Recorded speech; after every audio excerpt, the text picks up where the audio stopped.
We're in Oaxaca, where you click for the food, and that's what I'm doing right now. Stuffing my face, the best mole in town. Oaxaca has been ranked as one of the most foodie places in the world.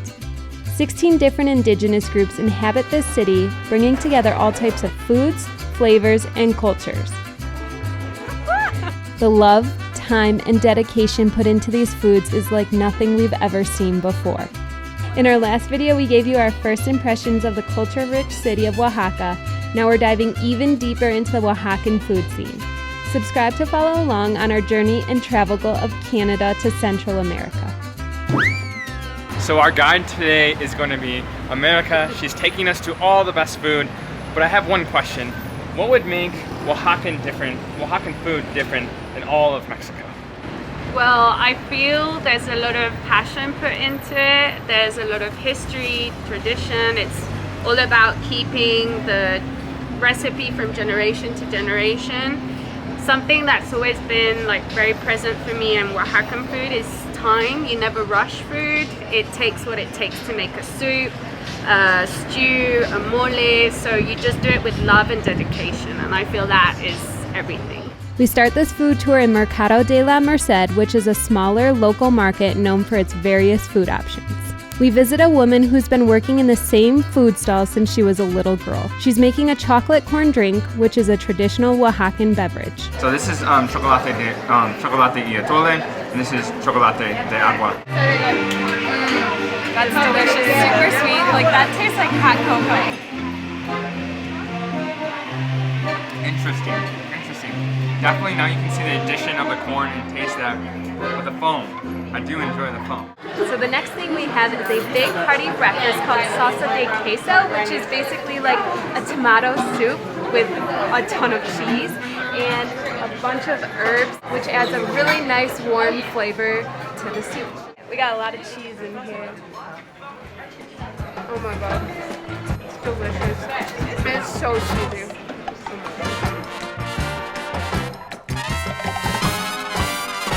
You gotta love these markets. This is where everyone gets all their ingredients. So we have some of the dried sausage, and it comes with a smoky salsa. I could snack on this all day. It's put me in the lounger, laying back, eating sausage. I'm gonna turn into a sausage.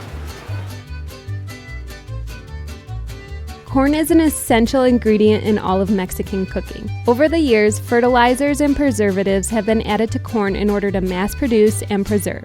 The woman who owns this corn stand has been working here since she was a child. She continues to use her ancestors' recipes in order to prepare the corn organically. She is only one of 2 people who sells corn this way in all of Oaxaca. She sells 150 kilos of corn a day. So right behind me, she is very important to community because she cooks the corn, makes the corn for tamales, for the drinks that we just had. Very special woman back there. We purchase whole cooked blue corn to take to our next stop. Just a few steps away from the market is the nearest corn mill. Here you will find locals bringing their cooked corn to be ground into a dough or flour. Currently we are in the mill, the local mill. Behind me he's grinding down the corn that we just bought, the blue corn, and making it into that. So you'll find a mill on every little street corner in every little town, and they'll ask you if you want your corn ground for tortillas or tamales or anything else you can make. We got ours ground for some tortillas. After the mill, we head to a retired chef's home to make a special treat with the blue corn and holy leaf. Holy leaf is a staple ingredient in Oaxaca and has a strong anise taste but adds a freshness to any dish. This is what they refer to as a holy leaf. Holy. So she is taking the blue corn that we bought, then that we got ground at the mill, and she's turning it into a tortilla on the comal. That is the hot plate here. Oh my gosh, fresh tortillas. It doesn't get better than that. How it's done. And then I press it down, make it in flat. Okay. Peel this off. Good touch, good touch. So I'm gonna bring it back up. Flip it on my hand. Nice. Okay, gonna make sure the peel is perfect. And then I'm gonna.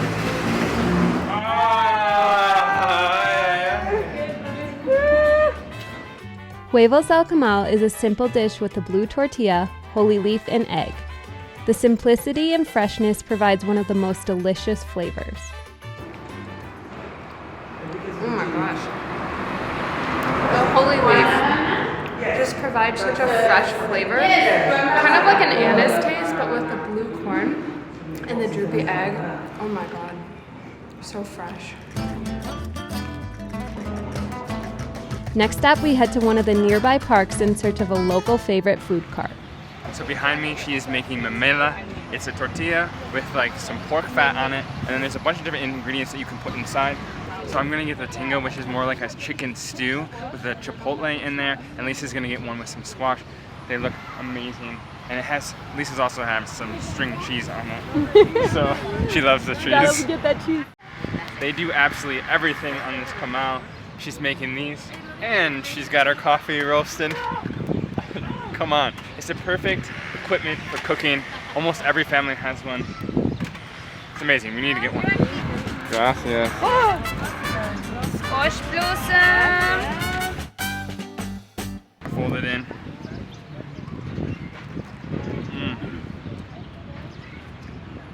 The comal makes it crunchy. I love it. You know, food stands, sometimes they just have the best. On a hot day like this, all the stands have hibiscus, and I'm telling you, you gotta get some. Super refreshing. Whew, sweating a little bit, need more food. Now we are heading into another local market in the center of town. Let's see what this has got to offer. I'm not full yet, but I need some more. It's been delicious. Can't wait. So when you're in these markets, it's very common to have a juice store. I got myself a juice. I got the citrus, which is orange and mango. It looks pretty good and super refreshing. So I got grapefruit, celery, and some raspberries. A little healthier than our previous meals. So they have these little avocados here where you're supposed to be able to eat the skin, and it tastes like an avocado leaf, which is used in tamales. So let's see.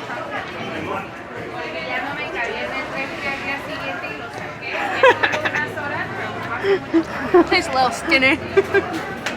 Okay, I'm going in for a big bite. You like it? I like that. It kind of has like an anise like aftertaste. It does. It has a very anisey flavor. But I don't mind. I'm gonna pop that seed out. Eat this way. I can eat this as a snack.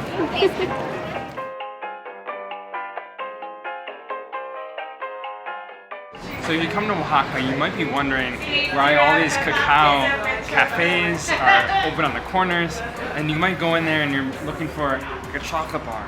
But no, it's going to be mostly all drinks.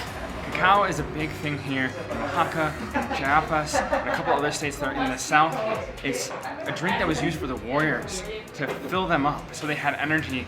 And so now it's just a tradition, and it's part of the culture to drink these chocolate drinks. And you're not gonna find chocolate bars, but the chocolate drinks are delicious, and that's what we're about to do right now, is have a chocolate tasting. Come on. So we're making the chocolate drink, and we're using this wooden whisk. It's used to aerate the drink and make all the bubbles on top. So let's give it a go. I can feel the chocolate at the bottom, the nibs. So this is what we had this morning, but it's kind of more artisanal. This that you tried How'd I do? 3 different types of cacao. It's a little better than the one this morning, I gotta say. It's tasteable. Tasteable.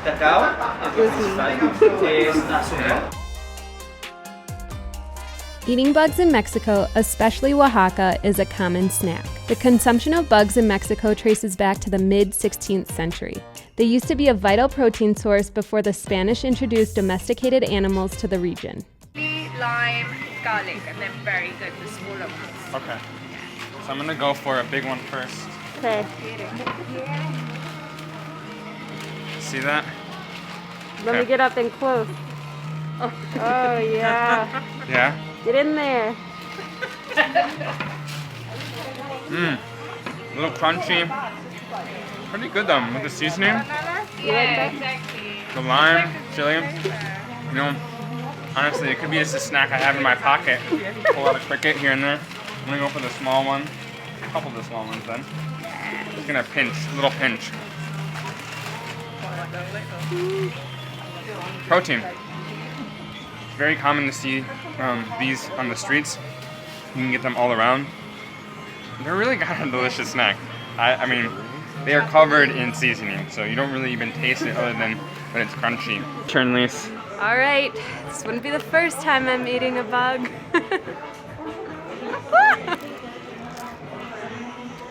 Okay, it's actually kind of good. Once you get over it looking like a bug and the little legs, it's like chili and just a bunch of flavor, super crunchy. I'd eat another one. Double one.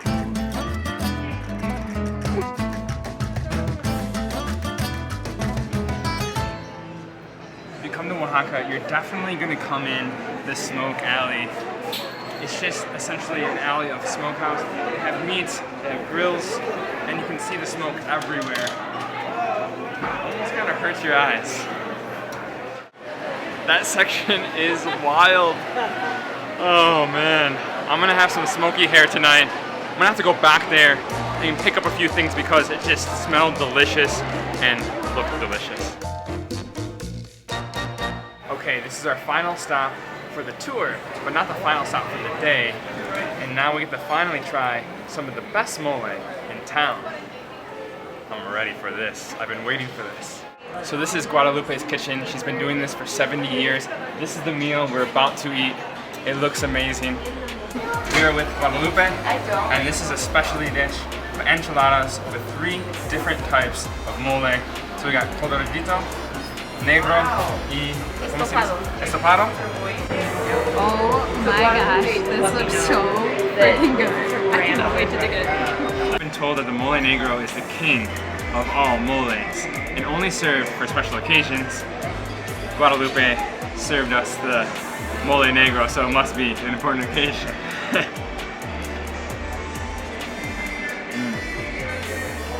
So good. Wow, we've had some moles, but not as smooth as this. Like this is why you come to Oaxaca. This is why you come to Comedor Leo. She's been doing it for 100 years. It's been in her family for 100 years. So she hasn't been doing it for 100 years, but it's been in her family for 100 years. And she learned from her parents, from her grandparents. Oh my gosh. Delicious. So after learning everything about the Oaxacan cuisine, we're gonna cap it off the big meal with our friends. Okay. So we just ordered a ton of things, but that's okay because we wanted to see how these compare at this nice restaurant compared to everything that we got on the street and in some of the markets. So I got a mangrove fish fillet, but it comes with holy leaf, which we had on the tour earlier, and I love the freshness, the anise, and the mintiness of the holy leaves. I'm just looking for something super fresh. So I did get the classic Oaxacan plate. So this has a bunch of different stuff that's native to here to Oaxaca, that you'd only get here in Oaxaca. It has a chili relleno, it has some mole, it has some tasajo, which is like a grilled meat. I'm gonna dive in. I'm hungry. Inside, Oh my god. look at that. That's just stuffed with pork.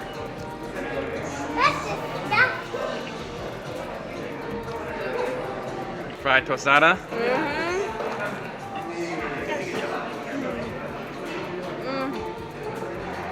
Wow, that is so good. So simple. It's so good. Sitting there as a viewer, I hope this kicks you guys to want to travel and taste some of this food because it truly is so good. This makes a trip. Food makes a trip. Food for us is our love. Travel is amazing, but the people that you meet that make this food, they put their whole heart and soul into this, and you can taste it. It's like a sweetened cornbread, but lighter. Tell me that's good. This is my perfect dessert. Tell me that's good. That is so good. Let me get in there. Here's this is show your jam.